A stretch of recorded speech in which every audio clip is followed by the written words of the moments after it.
حضرت شقیق بلخی رحمه الله فرمای چې یوه ورځ حضرت ابراهیم بن ادهم رحمه الله د بصرې په بازار کې روان نو خلق پر جمع سوله ورته ویل چې ای ابو اسحاق الله فرمای ادعوني استجب لكم تاسې ماته دعاګانې وکړئ زه به قبول کړم موږ دعاګانې کوو د دعا هېڅ اثر نه معلومېږي یعنې زموږ دعاګانې نه قبلېږي حضرت ابراهیم بن ادهم رحمه الله ورته وفرمایله چې تاسې په لسو شیانو کې مړه یاست په دې لسو شیانو کې مبتلا یاست نو ستاسې دعاګانې به څنګه قبلې شي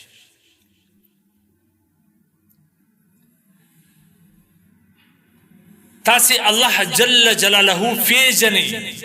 خو حق یې نه ادا کوئ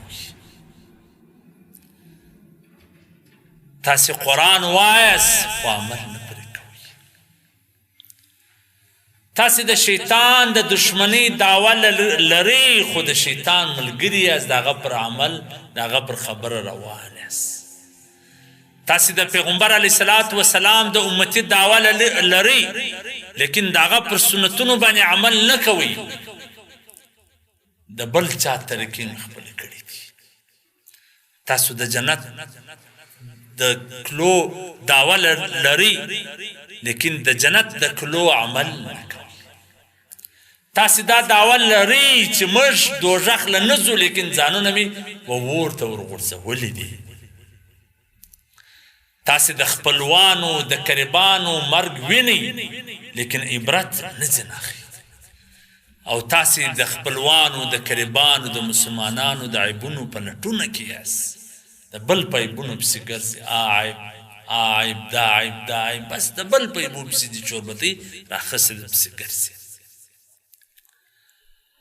او د الله جل جلاله نعمتونه خورئ خو شکر یې نه ادا کوئ